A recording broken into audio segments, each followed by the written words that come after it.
अस्सलाम वालेकुम व्यूअर्स, क्या हाल चाल है आप सबका। उम्मीद करती हूँ कि आप सब बिल्कुल ठीक होंगे, खैरियत से होंगे। तो हम लोग जो है वो हॉस्पिटल में हैं इस टाइम, आईसीयू के बाहर में बैठी हुई हूँ। और मेरी जो सास है वो उनकी जो है वो काफ़ी सीरियस कंडीशन है और आईसीयू में उन्होंने उनको एडमिट किया हुआ है। तो आप सब ने भी उनके लिए जो है वो दुआ में उनको याद रखना है। तो अभी ये रात का टाइम है और देखें हॉस्पिटल में जो है वो हर तरफ सुनसान सा हुआ है और मैं बाहर बैठी हुई थी क्योंकि अंदर एक बंदे को जाने की इजाज़त है। और नेक्स्ट सुबह हम लोग फिर जो है वो पहुंच गए हैं सुबह सुबह, क्योंकि माँ बाप जो है वो ऐसी ही चीज़ है कि उनके बगैर जो है अगर वो ठीक ना हो तो औलाद को सुकून नहीं आता। तो मेरे हस्बैंड ने भी बहुत मुश्किल से हमने रात गुजारी है कि उनको हर टाइम वक्त यही था कि हम दोबारा जो है वो हॉस्पिटल जाएं। और रात को जो है वो कोई और ठहरा था उनके पास। तो वैसे भी एक बंदे से ज़्यादा जो है वो आईसीयू में अंदर जाने नहीं देते।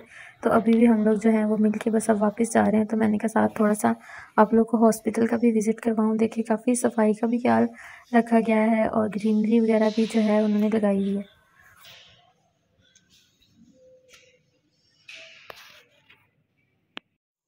और 4 दिन हॉस्पिटल में रहने के बाद हमने वहाँ से जो है वो खुद कह के उनकी छुट्टी ले ली, क्योंकि हमें ख़ास कोई बेहतरी नज़र नहीं आ रही थी।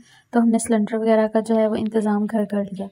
लेकिन 2 दिन गुजरने के बाद घर में भी जो है वो हमें उनकी काफ़ी सीरियस कंडीशन लग रही थी, उनको सांस लेने में बहुत प्रॉब्लम हो रही थी। तो अब दोबारा हम जो है वो दूसरे हॉस्पिटल आए हैं। यहाँ काफ़ी अच्छा उनका ट्रीटमेंट जो है वो चल रहा है। वो जहाँ पहले गए थे वहाँ मतलब आईसीयू में थी, हालांकि वहाँ इतने सीरियस मरीज़ होते हैं लेकिन उस तरह की इतनी अच्छी केयर नहीं थी। लेकिन यहाँ जो है वो काफ़ी केयर है। अब इधर भी जो है वो उनको 2 दिन हो गया एडमिट हुए बीबी को। तो माशाल्लाह से पहले से काफ़ी मतलब बेहतरी नज़र आ रही है। अभी वैसे ऑक्सीजन वगैरह लगी हुई है। और अभी भी सुबह से मैं थी उनके पास और अब जो है वो मैं वापस जा रही हूँ। अब आधा दिन जो है वो मेरे हस्बैंड रहेंगे और 5th फ्लोर पे जो है वो उनको रूम मिला हुआ था। और अभी मैं बस नीचे जा रही हूँ और जाते जाते मैंने ओपीडी से बनाई अपनी खाला की पर्ची। और अब मैं जो है वो बस वापस जा रही हूँ घर। और वैसे हॉस्पिटल्स में है ना, जो सबसे सही चीज़ होनी चाहिए वो एक तो सफाई और दूसरा डॉक्टर्स का इखलाक जो है वो अच्छा होना चाहिए। और वैसे शुक्र है इस हॉस्पिटल में जो है वो दोनों चीज़ें ही हैं। बार बार जो है वो सफाई करके जाते हैं, उसमें मेडिसिन वगैरह उन्होंने ऐड की होती है ताकि जरासीम जो हैं वो मरीज़ों के एक दूसरे को ना लगें। और देखिए ये अलग ही हॉस्पिटल का बाहर वाला हिस्सा है, लेकिन फिर भी जो है वो इधर सफाई वगैरह का काफ़ी उन्होंने ख्याल रखा हुआ है।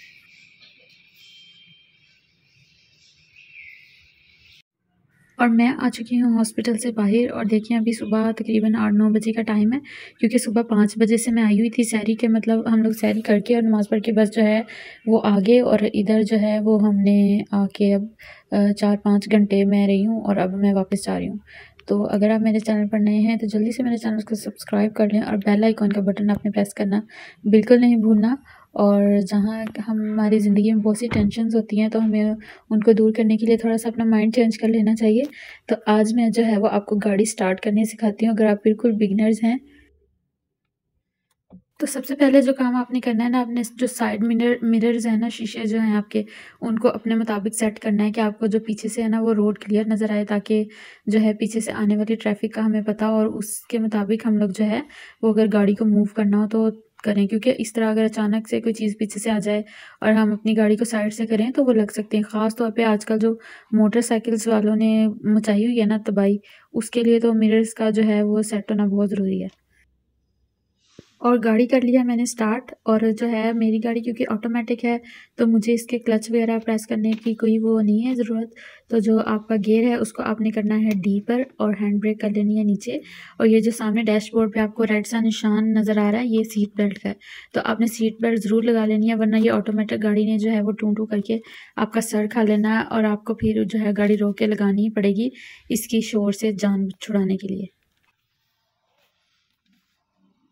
और इसके अलावा जो इम्पोर्टेंट चीज़ है, आपने इशारों का इस्तेमाल ज़रूर करना है। ये देखिए मैंने अब क्योंकि मैंने लेफ़्ट साइड पर जो है वो अपनी गाड़ी को पार्किंग से निकालना है, तो अब मैंने लेफ़्ट साइड का जो है वो इशारा ऑन कर लिया, ताकि पीछे से आने वाली कोई गाड़ी है तो उसको पता चल जाए कि मेरी गाड़ी अब जो है वो इधर को आने लगी है। लेकिन वैसे पाकिस्तान में जो है लोग इशारा भी नहीं देखते, ख़ासतौर पर ये मोटरसाइकिल और रिक्शे वाले तो आ जाते हैं आगे कि उनको कुछ चीज़ें नज़र ही नहीं आती, बस उनको लग रहा था कि हम अकेले ही रोड पर जा रहे हैं। तो बस अब मैं तो जा रही हूँ अम्मी की तरफ, तो मिलते हैं नेक्स्ट वीडियो में, क्योंकि वहाँ मेरी बहनें भी आई हुई हैं।